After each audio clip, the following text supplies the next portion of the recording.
여러분 안녕하세요. 세라의 은혜로 살리고 네 반갑습니다. 행복한 신앙생활을 하려면 7가지 조건 중에 첫 번째는 기도, 두 번째는 말씀, 그리고 오늘은 세 번째 예배에 대해서 나눠보는 시간을 갖도록 하겠습니다. 지난번에 교회의 4대 의무에서 우리가 그 예배에 대해서 나눠봤었죠. 그때는 예배의 종류에 대해서 나눠봤어요. 오늘은 예배가 왜 우리에게 필요하고 어떻게 하는 것이 행복한 신앙생활로 인도하는 예배인가에 대해서 나눠보는 시간입니다. 담임 목사님께서 강대상에 늘 하셨던 말씀인데, 예배는 강조해도 절대로 지나침이 없다. 또 모든 신앙생활을 하는 사람들의 그 바른 모습을 알고자 할 때는 그 사람의 예배하는 모습을 봐라, 이런 얘기가 있거든요. 그리고 중직자들의 가장 본질적인 하나님 앞에 드려져야 할 가장 기준점은 뭐냐면 예배 생활이거든요. 그래서 예배가 너무너무 중요해서 저희 아이에게도 저는 항상 목사님께서 해주신 말씀대로 너가 정말로 인생에 성공하고 싶으냐, 그러면 예배에 성공을 해라, 이런 말도 많이 해주고요. 또 저는 또 특별히 양육할 때 새가족분들에게도 반드시 그런 얘기를 해주죠. 우리 성도님이 성공하고 싶으면 인생에, 그러면 예배에 성공해야 합니다. 예배만큼 중요한 것이 없습니다라고 제가 항상 강조하는 것이죠. 그래서 저희가 양육의 그 목적이 예배 생활이라고 할 정도로 예배는 중요해요. 예배는 예배 가운데 하나님의 임재를 경험하는 것이다. 하나님과 교통하고 교제하는 것이다. 제가 여러분들에게 말씀을 드렸어요. 그런데 그런 이 예배 생활을 어떻게 그러면 성공적으로 할 수 있는가? 그 예배의 대상이 누구인지를 명확하게 아는 게 중요하겠죠. 그래서 성경 말씀에 보면 요한복음 4장 23절에 아버지께 참되게 예배하는 자들은 영과 진리로 예배할 때가 오나니 곧 이때라. 아버지께서는 자기에게 이렇게 예배하는 자들을 찾으시느니라. 예배의 대상이 누구라 그랬죠? 아버지. 하나님 아버지죠. 그래서 우리가 하나님 아버지께 예배를 드리는 거죠. 이 예배를 어떻게 온전하고 진짜 신령과 진정으로 우리의 온 마음과 그 정성을 다하여서 전심으로 드려질 때 우리 하나님께서 이 예배를 받으시고 우리 하나님께서 그 예배 가운데 만나주시고 교제해 주신다는 거죠. 저는 이 예배를 굉장히 저 스스로도 이 예배에 대한 체험이 많았지만 아이들을 키우면서 굉장히 많은 것들을 느꼈어요. 저희 아이가 그때가 4학년 때였던 것 같아요. 자기는 이제부터는 학원을 안 다니겠다라고 선언을 했어요. 왜냐하면 친구들이 얘기하는데 학원은 지옥이라고 얘기를 했기 때문에 엄마 나는 학원을 안 다니겠다. 그래서 제가 그러면 그렇게 해라. 네가 그렇게 하고도 이제 학교를 다닌다거나 학업에 부족함이 없다면 엄마는 보낼 필요가 없다. 대신에 그거를 하지 않는 대신에 엄마도 서로가 조건이 있어야 되지 않냐. 너가 이걸 안 하는 대신 엄마는 요청하는 것이 예배다. 너가 인생을 성공하기 위해서 우리가 학원에도 다니고 많은 투자를 하는데 그걸 하지 않았다면 이제 하나님 앞에 투자를 해야 한다 해서 공예배를 드리기로 했어요. 다. 근데 이제 그 예배가 첫 번째 단계는 뭐였냐면, 원래는 아이들은 되게 주일학교 예배만 드리잖아요. 근데 이제 저희 아이에게 대예배를 드리겠죠. 초등학교 4학년 때. 그래서 대예배를 먼저 드리고 그리고 교회 학교를 올라가기로 약속을 했거든요. 저희 아이가 이제 예배를 드리기 시작했죠. 처음에는 제가 정말 봉사를 하지 못할 정도로 정말 신경을 쓰이게 했어요. 아이가 예배 시간에 몸부림을 치는 거예요. 움직이고 뭐 땅으로 내려가고. 그래서 제가 그 당시에 안내를 했거든요. 그러면 안내하다가 목사님이 이렇게 기도 시간이 되면 내려가서 저희 아이 뒤통수도 앉지 꿀밤도 주고 오기도 하고 나무래기도 하고 안 되겠더라고요. 도저히 혼자서 예배를 드릴 수 없는 상황이어서 저희 어머니께 부탁을 드려서, 제가 이제 봉사생활을 하고 있으니까 어머니가 예배를 2번 드리기 시작하셨어요. 이제 우리 손주를 데리고 먼저 손자를 데리고 예배를 드리시고 어머니가 다시 대예배를 드리고 우리 아이는 교회 학교를 올라가고.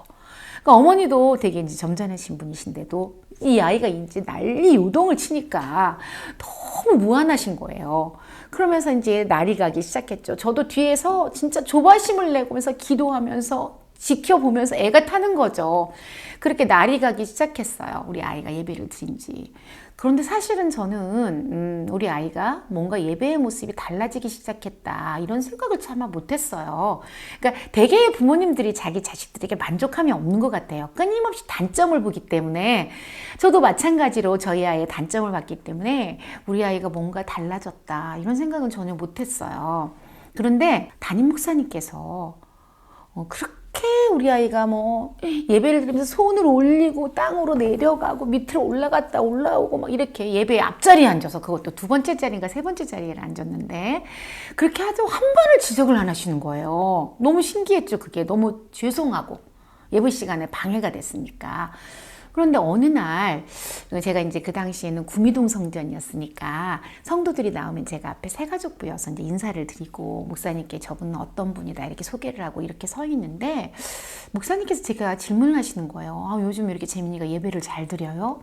근데 저는 하나님의 눈으로 바라보지 못했기 때문에 아이의 단점을 계속 보고 있었다 그랬잖아요. 그러니까 달라진 걸 못 느꼈기 때문에 목사님 그렇게 얘기해 오시니까 예의로, 제가 정말 느껴서가 아니라 아닌데요가 아니라 뭐 말씀에 은혜 받아서 그렇죠 이렇게 목사님에 대한 예의로 그렇게 표현을 했어요. 목사님 마음에 그것이 와닿지가 않으셨던 것 같아요. 얼굴 표정도 봐도 그렇고. 그러니까 이제 우리 아이가 또 예배가 끝나고 계단으로 해서 막 이제 올라오는 거예요. 엄마가 있으니까. 그래서 담임 목사님이 다시 또 우리 아이에게 또 질문을 하시더라고. 재민아, 너 요즘 왜 이렇게 예배를 잘 드려? 그런데 우리 아들이요, 그 진심인 듯한 그 진정성 있는 대답을 하는데 그 풀이 죽은 듯한 표정으로 예배를 많이 드려서 그래요.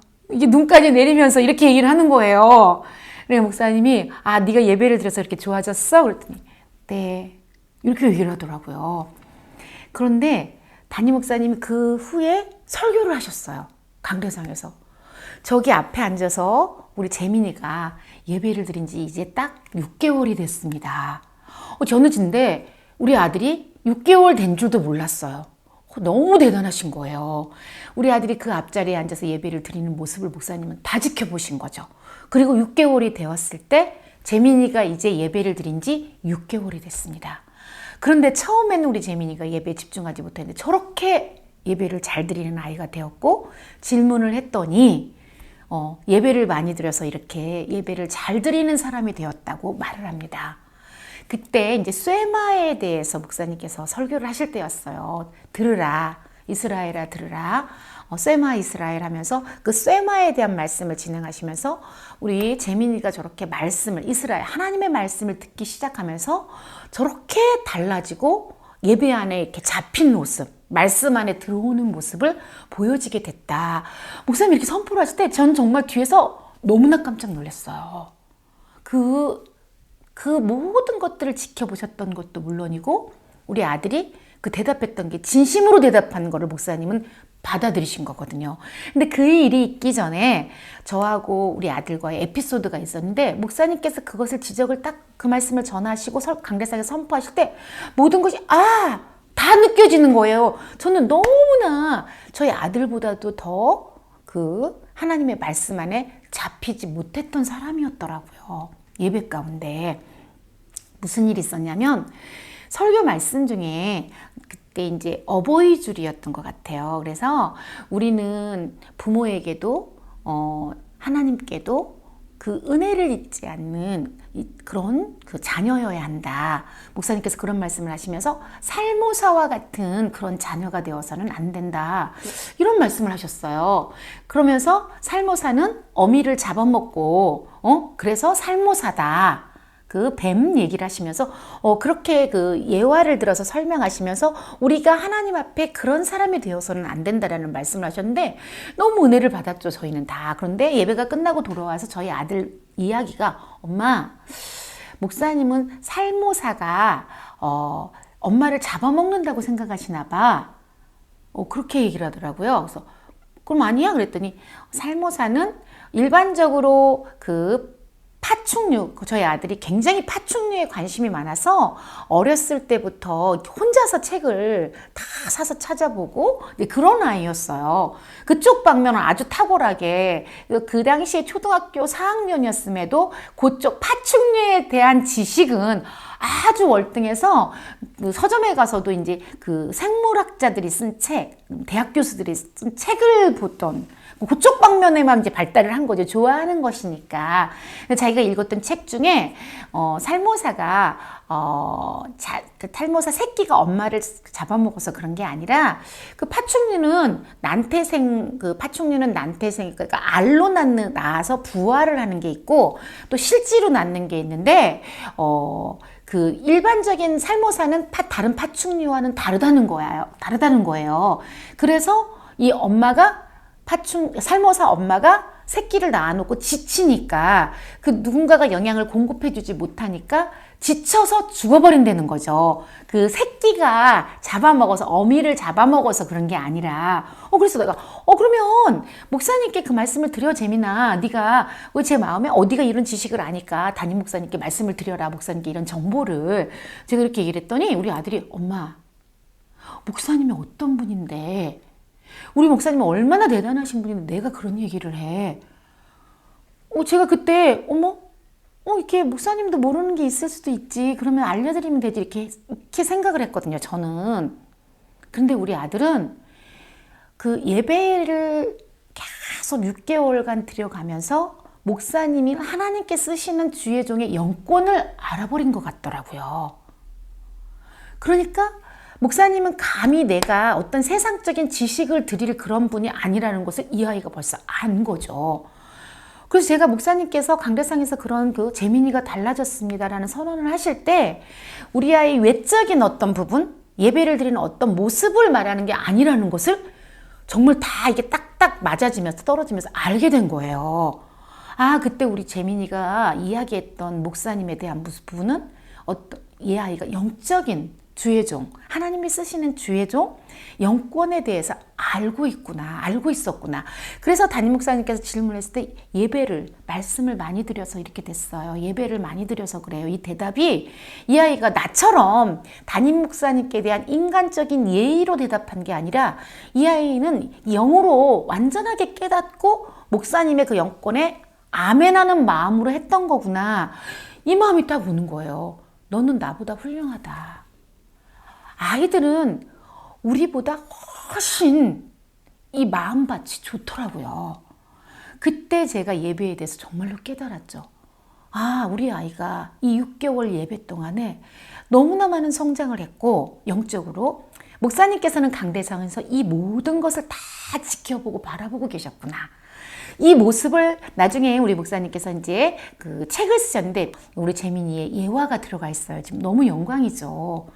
예배는 그 쇠마 이스라엘 하나님의 말씀을 예배 가운데 듣는 예배 말씀을 듣는 것들이 사람을 얼마나 발전시키고 성숙시키고 신앙으로 영적인 성장을 이루게 하는지에 대한 그 예화로 저희 아들이 들어간 거죠. 비전의 가문을 저희는 이미 그때 그 책으로 목사님이 쓰신 책으로 이뤘어요. 가보로 남겨야죠. 저희 가정의 가보로. 그래서 그때 깨달은 것이 예배의 능력과 힘이었어요, 여러분. 그러니까 우리가 믿음은 들음에서 난다 그러잖아요.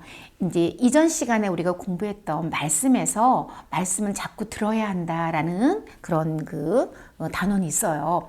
그거는 뭐냐면 자꾸 말씀을 통하여서 우리가 믿음이 자라고 성장하거든요. 근데 들어야 된다라는 거죠. 그래서 예배 가운데서 예배를 통해서 듣고 또 들어야지만 우리가 성장하고 성숙해진다라는 것이죠. 그러면서 우리 믿음이 자라나는 거죠. 그래서 제가 양육을 가서 새 가족들에게 반드시 이 예화는 해주죠. 우리 아들 같이 천방지축이고, 정말 잡을 수 없었던 엄마인 제가 그 어떤 교육관으로도 잡을 수 없었던 우리 아이가 이제 예배를 통하여서 붙잡히게 됐고, 엄마보다도 먼저 그 담임 목사님, 하나님의 종, 하나님이 쓰시는 주의 종에 대한 영권에 대해서 알아버리기 시작한 거죠. 지금도 저희 아들은 굉장히 목사님을 어려워해요. 목사님 앞에 다가가는 것도 어려워하고요. 그러니까 저 같은 경우에 아니면 이제 모르는 사람들은 하루까지 법무사원 줄 모른다고 담임 목사님이 영권을 모르니까 함부로 이렇게 하는데 저희 아들은 그때 이미 알아버린 것 같아요. 지금도 목사님께 가서 인사드려 그러면 너무 어려워하고 그러니까 세상으로 어렸을 때부터 바라본 목사님이기 때문에 친숙하고 굉장히 목사님 기도도 많이 해주시고 하니까 그럴 법도 한데 그때 받았던 그 하나님으로부터 받았던 그걸 아직도 여전히 간직하고 있는 모습을 봤어요. 여러분, 예배란 이렇게 그 어린아이뿐만 아니라 우리 성인들도 예배를 통하여서 인생이 달라지기 시작하고 그 말씀을 통하여서 하나님의 그 영권 안으로 은혜 안으로 들어갈 수 있기 때문에 예배를 통하여서 우리의 삶이 인생이 변화되기 시작하죠. 또 하나는 이제 제가 양육했던 분인데 이분은 여호와의 증인이었어요. 그 남편은 권사님의 아들. 그러니까 두 분이 이제 만나신 거죠. 재혼 가정인데 재혼 가정이었어요. 그러다 보니 얼마나 이게 신앙적으로 영적으로 맞지 않으니까 다툼이 심했겠어요. 그래서 결혼하는 조건이 이제 여호와의 증인으로 가기로 해가지고 그쪽으로 갔던 거죠. 남편분이. 그런데 사업도 망하고 다 안 되니까 시어머니가 며느리를 너무 구박한 거죠. 믿는 가정에 권사 아들을 여호와의 증인 이단으로 끌고 가서 우리 가정이 이렇게 안 풀리는 것이다. 어머니가 자꾸 그걸 공격을 하니까 그러니까 이제 이분이 죽전 쪽에서 가게를 하시는 분인데 우리 전도하시는 집사님들이 막 전도를 하니까 겸사겸사 가정에서도 매번 부딪히는 게 이 종교 문제인 거예요. 그러다 보니 이제 그래 그러면 당신이 나한테 여호와의 증인으로 뭐 3년 와줬으니까 2년 와줬으니까 나도 그럼 그만큼 가줄게. 그래도 안 풀리면 그때는 나한테 절대로 이런 말 하지 마시라고 어머니 같이 모시고 사니까 그런 그 결단을 해서 오신 분이었거든요. 그러니까 처음부터 어디 한번 보자. 교회 가면 내가 달라지고 우리가 팔자가 피는지 인생이 달라지는지 어디 한번 보자 이러고 오신 분이었거든요. 이런 이단을 제가 어떤 성경은요 솔직하게 저보다 더 많이 알더라고요. 줄줄줄줄줄줄.